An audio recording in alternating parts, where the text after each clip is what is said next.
सबको नमस्कार। Dear students, आज की इस वीडियो लेक्चर में हम एंडोक्राइन सिस्टम के बारे में पढ़ेंगे, जिसमें हम निम्नलिखित जो कंटेंट्स है उसके सीक्वेंस में पढ़ेंगे। First of all upon introduction पढ़ेंगे, फिर एंडोक्राइन सिस्टम क्या होता है और हार्मोन्स के बारे में, फिर विभिन्न प्रकार के ग्लैंड्स जैसे pituitary gland, thyroid gland, parathyroid gland और अदर ऑर्गेन जो कि एंडोक्राइन फंक्शन करते हैं उनके बारे में, लोकल हार्मोन्स क्या होते हैं, और बाद में सबसे लास्ट में अपन पढ़ेंगे निष्कर्ष और उसके बाद में रेफरेंसेस। देखते हैं सबसे पहले इंट्रोडक्शन। देखो, ह्यूमन बॉडी जो है उसके अंदर जो विभिन्न प्रकार के जो अंग और तंत्र है उनका जो कंट्रोल है दो प्रकार के सिस्टम के द्वारा किया जाता है। पहला जो कंट्रोल करते हैं उसको नर्वस सिस्टम कहते हैं। इसके द्वारा किसी भी सिस्टम को रेगुलेट करने के लिए बहुत ही तीव्र क्रियाएं की जाती है और सूचनाएं जो है वो इलेक्ट्रिक इम्पल्स के रूप में इफेक्टर ऑर्गेन्स तक पहुंचाई जाती है। जबकि एंडोक्राइन जो सिस्टम है उसके अंदर विभिन्न प्रकार की जो ग्लैंड्स है उनके द्वारा हार्मोन्स का स्रावन किया जाता है और इसकी जो कंट्रोल की जो प्रोसेस होती है वो अपेक्षाकृत धीमी होती है और ये हार्मोन्स जो है केमिकल मैसेंजर के रूप में जाने जाते हैं। इस प्रकार नर्वस सिस्टम और एंडोक्राइन सिस्टम बॉडी के अंदर पाए जाने वाले विभिन्न अंगों की कार्यकी को नियंत्रित करते हैं। ऑर्गेनाइजेशन ऑफ एंडोक्राइन सिस्टम, ये कि एंडोक्राइन सिस्टम को बनाने के लिए क्या क्या जो कंपोनेंट्स है उनके बारे में देखते हैं। देखो, इसका जो स्टडी है, एंडोक्राइन सिस्टम की जो स्टडी है उसको अपन एंडोक्राइनोलॉजी कहते हैं और ये विभिन्न जो सिस्टम है उनके मध्य कम्युनिकेशन को बना करके उनको कंट्रोल करने का कार्य इसके द्वारा किया जाता है। इसके द्वारा विशेष प्रकार के जो केमिकल्स हैं उनका स्रावन किया जाता है जिन्हें हार्मोन्स कहते हैं और ये हार्मोन्स टारगेट कोशिकाओं पे या टारगेट अंगों पर जाकर के अपना प्रभाव प्रदर्शित करते हैं। इस प्रकार ये एक हार्मोन्स को स्रावित करने वाला सिस्टम है जो कि केमिकल मैसेंजर के रूप में विभिन्न जो क्रियाएं हैं उनको रेगुलेट करते हैं और उनके मध्य कोऑर्डिनेशन बना करके रखते हैं। विभिन्न प्रकार की जो ग्लैंड्स है उनको अगर अपन देखें तो ये ग्लैंड्स है उनके द्वारा स्रावित होने वाले हार्मोन्स के नाम लिखे गए हैं। जैसे पिट्यूटरी ग्लैंड्स है, पिट्यूटरी ग्लैंड के दो पार्ट है, एंटीरियर पिट्यूटरी और पोस्टीरियर पिट्यूटरी। एंटीरियर पिट्यूटरी के द्वारा growth hormone, thyroid stimulating hormone, adrenocortico hormone, follicle stimulating hormone, luteinizing hormone और प्रोलैक्टिन हार्मोन का स्रावन किया जाता है। इसी प्रकार पोस्टीरियर पिट्यूटरी के द्वारा एंटी डायूरेटिक हार्मोन तथा ऑक्सीटोसिन का स्रावन किया जाता है। यानी कि दो प्रकार के हार्मोन्स का स्रावन करती है posterior pituitary, oxytocin and vasopressin के द्वारा। इसी प्रकार जो थायराइड ग्लैंड है, थायराइड ग्लैंड के द्वारा तीन हार्मोन स्रावित किए जाते हैं। जैसे थायरोक्सिन जो T4 के रूप में स्रावित किया जाता है, ट्राइआडोथायरोनिन जो कि T3 के रूप में स्रावित किया जाता है और कैल्सिटोनिन। इसी तरीके से पैराथायराइड ग्लैंड है उसके द्वारा पैराथ हार्मोन स्रावित किया जाता है। पेंक्रियाज यानी कि अग्नाशय है उसके द्वारा इंसुलिन, ग्लूकेगोन और सोमेटोस्टेरिन हार्मोन का स्रावन किया जाता है। इसी प्रकार एड्रिनल ग्लैंड के द्वारा जो एड्रिनल कोर्टेक्स, इसके दो पार्ट है, एड्रिनल कोर्टेक्स और एड्रिनल मेडुला। एड्रिनल कोर्टेक्स के द्वारा जो है मिनरलोकोर्टिकॉइड्स, ग्लूकोकोर्टिकॉइड्स और सेक्स हार्मोन्स का स्रावन किया जाता है। इसी प्रकार एड्रिनल मेडुला के द्वारा एड्रिनलिन और नॉर एड्रिनलिन हार्मोन का स्रावन किया जाता है।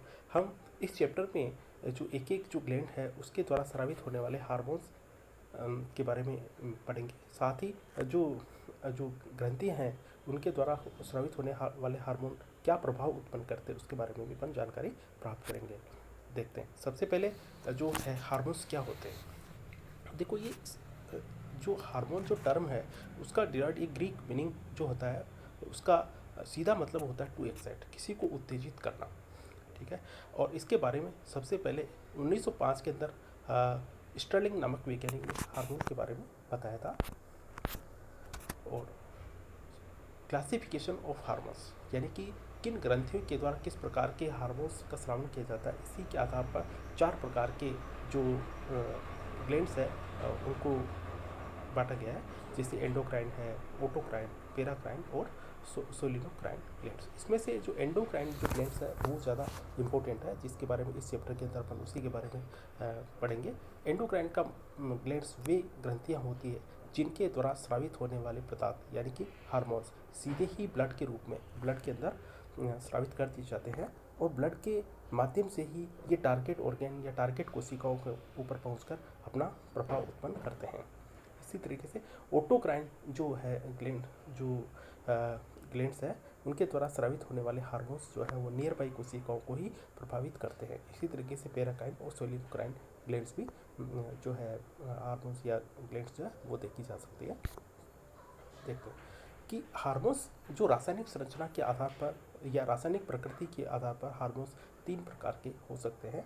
स्टीरॉयड हार्मोन्स जो कि मुख्य जो कंटेंट्स होता है इनका स्टीरॉयड होता है, जैसे aldosterone, cortisol, corticosterone, testosterone, estrogen, progesterone. ये सभी जो हार्मोन्स है ये स्टीरॉयड प्रकृति के होते हैं, यानी इनकी मूलभूत जो संरचना है वो स्टीरॉयड होती है। इसी तरीके से जैसे प्रोटीन हार्मोन है, जैसे growth hormone, thyroid stimulating hormone ACTH, follicular stimulating hormone, luteinising hormone, prolactin, ADH, oxytocin, vasopressin, ये सब जो है वो क्या है, प्रोटीन प्रकृति के हार्मोन्स होते हैं। इसी प्रकार कुछ हार्मोन्स अमीनो एसिड के डेरिवेटिव्स होते हैं, उत्पाद होते हैं, जैसे टायरोक्सिन, जैसे T3, T4, कैल्सी, कैटेकोलामिन्स, ये जो है अमीनो एसिड्स की प्रकृति के होते हैं। हार्मोन्स किस प्रकार से कार्य करते हैं, इसको जानने के लिए इस डायग्राम को हम देख सकते हैं। हार्मोन्स जब किसी ग्लैंड के द्वारा स्रावित किए जाते हैं तो ये ब्लड के माध्यम से टारगेट कोशिकाओं पर पहुंचते हैं। टारगेट कोशिकाओं पर पहुंचने के उपरांत इसकी जो कोशिका झिल्ली होती है उसके अंदर जो रिसेप्टर पाए जाते हैं उससे ये बाइंड करते हैं और सेकेंड मैसेंजर के रूप में साइटोप्लाज्म के अंदर विभिन्न प्रकार के एंजाइमेटिक जो रिएक्शंस है उसको रेगुलेट करते हैं। एक तो ये तरीका हो सकता है। दूसरा तरीका ये होता है कि ये सीधे ही प्लाज्मा मेम्ब्रेन को भेद करके सीधे ही जो न्यूक्लियर जो रिसेप्टर है, न्यूक्लियस की जो मेम्ब्रेन है उसके ऊपर पाए जाने वाले रिसेप्टर से बाइंड होते हैं और केंद्रक द्रव्य के अंदर जो उपस्थित जो DNA है उसके ऊपर जाकर के सीधा इफेक्ट करते हैं। मतलब कि हार्मोन्स 2 प्रकार से कार्य कर सकते हैं। साइटोप्लाज्म के माध्यम से कोशिकाओं के अंदर विभिन्न एंजाइमेटिक रिएक्शंस के रूप में कार्य कर सकते हैं और सीधे ही न्यूक्लियस में पहुंच करके DNA के ऊपर इफेक्ट डाल सकते हैं।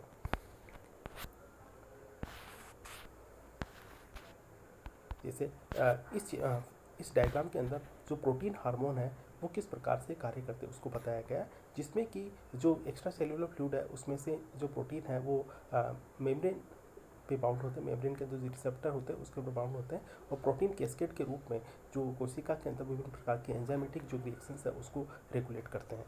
इसी तरीके से जो स्टेरॉयड और थायराइड हार्मोन्स होते हैं वो सीधे ही न्यूक्लियर मेम्ब्रेन को भेजते हैं और न्यूक्लियर केंद्रक द्रव्य के अंदर जो हार्मोन रिसेप्टर कॉम्प्लेक्स है उस रूप से बाइंड होते हैं और सीधे ही DNA के ऊपर बाइंड होने के बाद में जो mRNA की सिंथेसिस को प्रभावित करते हैं और mRNA जब कोशिका में आता है तो राइबोसोम्स से प्रोटीन का सिंथेसिस करता है और उस प्रोटीन के सिंथेसिस के प्रभाव से ही जो अपना रिस्पॉन्स उत्पन्न करते हैं। इस प्रकार हम देखते हैं कि जो स्टेरॉयड हार्मोन सीधे ही DNA के ऊपर क्रिया करते हैं और mRNA के सिंथेसिस को प्रभावित करके अल्टीमेटली प्रोटीन के सिंथेसिस को प्रभावित करते हैं।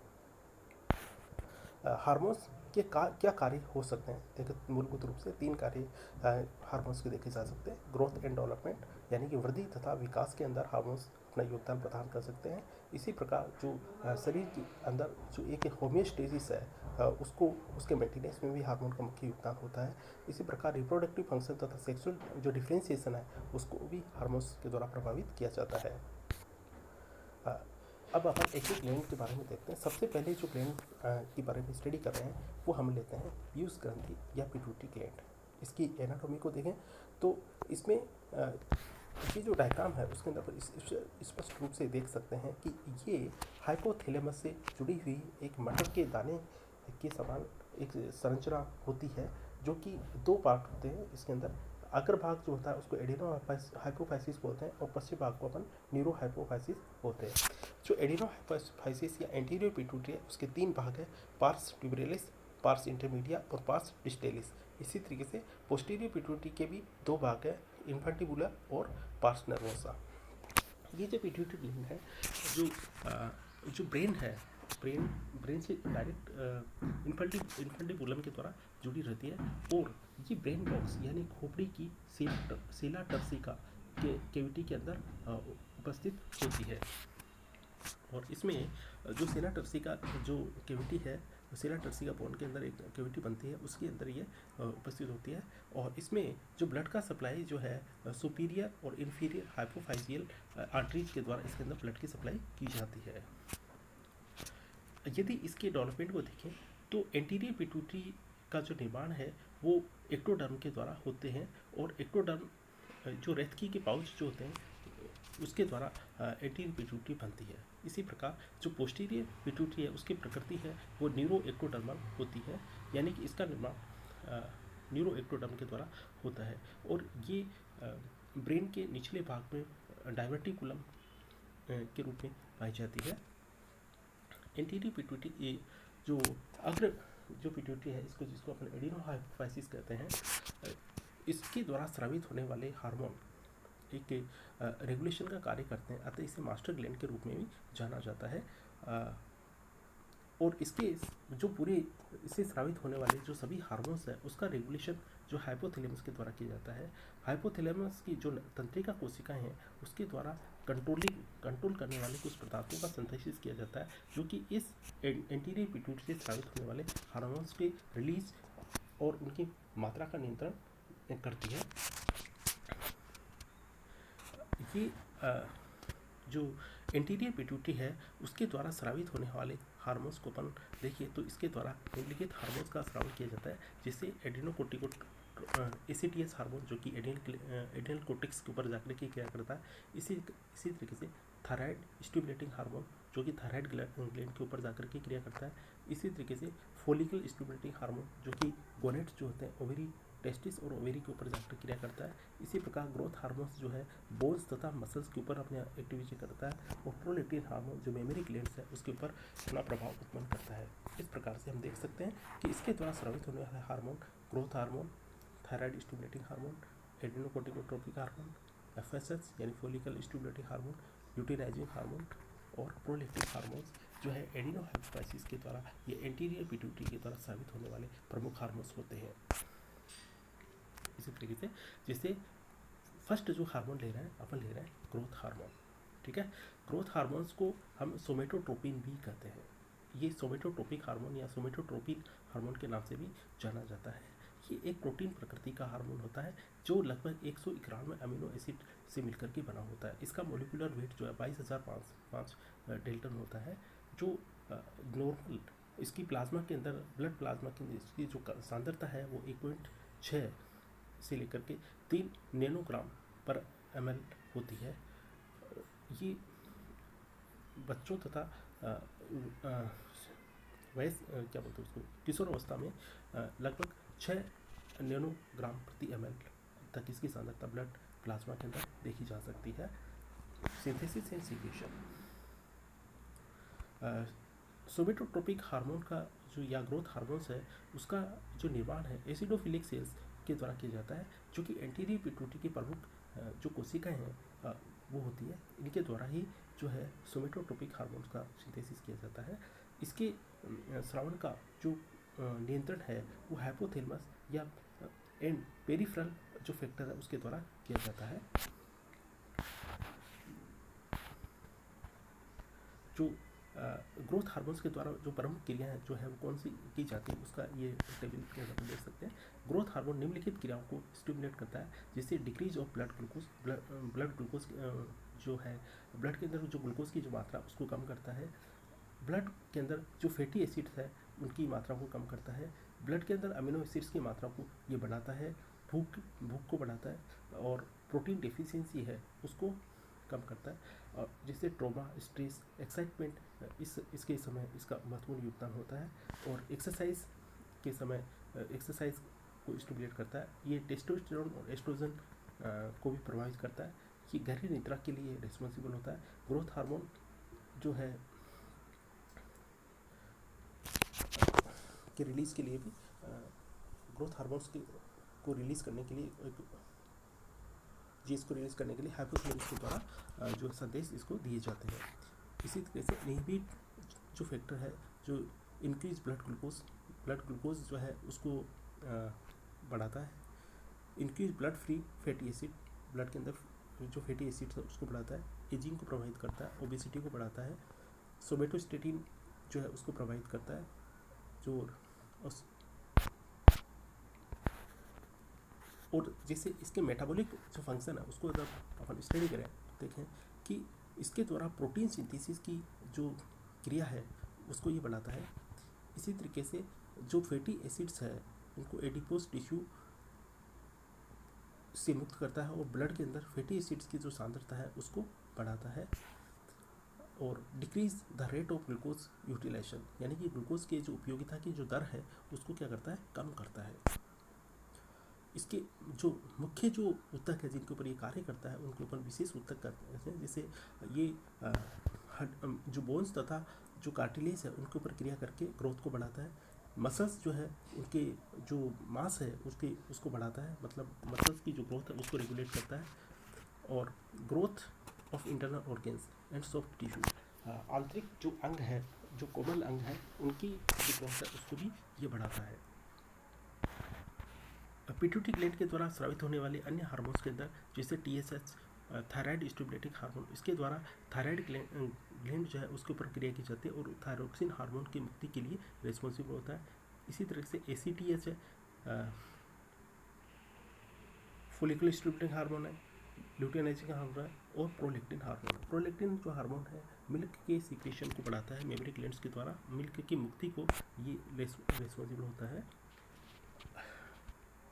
पिट्यूटरी ग्लैंड के द्वारा स्रावित होने वाले हार्मोन की यदि मात्रा बढ़ जाती है या कम हो जाती है तो इसकी वजह से शरीर के अंदर विभिन्न प्रकार के जो परिवर्तन है वो देखे जा सकते हैं। इन सामूहिक परिवर्तनों को किसी डिजीज़ के रूप में भी अपन मानते हैं और इससे जो उत्पन्न होने वाले जो रोग है उनको अपन जनरली एंडोक्राइन डिसऑर्डर्स के नाम से जानते हैं।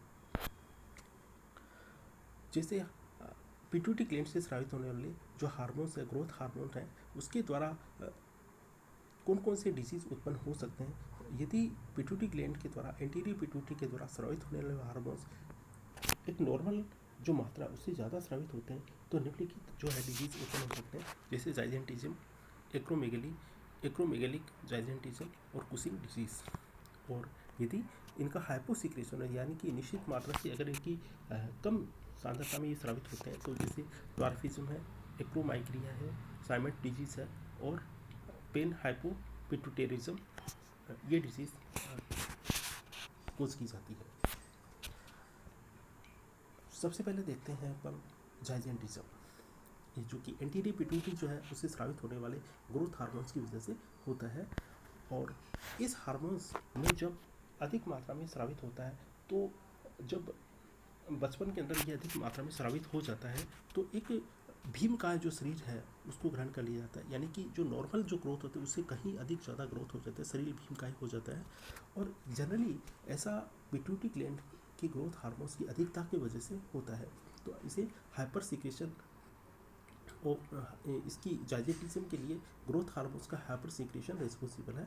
ये एसिडोफिलस सेल्स के अंदर कभी कभी ट्यूमर के डेवलप होने से भी ये जो इसका हाइपर सिक्रेशन ग्रोथ हार्मोन का होता है, जिसका सामूहिक जो परिणाम है वो है जाइजेंटिज्म। जाइजेंटिज्म के जो क्लिनिकल फीचर्स में देखें तो इसमें हाइट बहुत ज़्यादा बढ़ जाती है, हाथ और पैरों की जो साइज़ है वो अधिक लंबी हो जाती है, नॉर्मल से अधिक लंबी हो जाती है। और इसमें हेडेक, फैटिग, जॉइंट पेन ये भी देखने को मिलते हैं।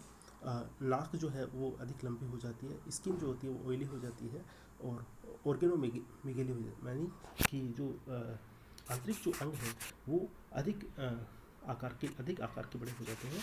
और हाइपर टेंशन जैसी जो ब्लड प्रेशर है उसकी में भी ये वृद्धि करता है। इसमें दांतों की जो सेटिंग है, ओरल मैनिफेस्टेशन में देखें तो दांतों की जो सेटिंग है वो बिगड़ जाती है, एक्रोग्लोसिया हो जाता है। और जो सेकेंड जो डिजीज़ है वो है एक्रोमेगेली। यदि एडल्ट स्टेज के अंदर ग्रोथ हार्मोन्स अधिक मात्रा में स्रावित होता है तो चेहरे की जो हड्डियां हैं वो ग्रोथ अधिक ग्रोथ करने लग जाती है।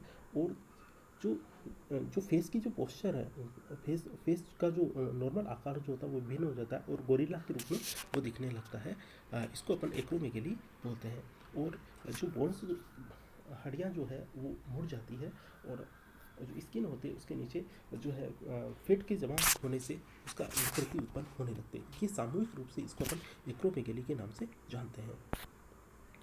क्लिनिकल फीचर्स के देखें तो देखो इसमें दोनों के अंदर पर देख सकते हैं कि जो चेहरा है बिल्कुल क्रूप हो गया है। जैसे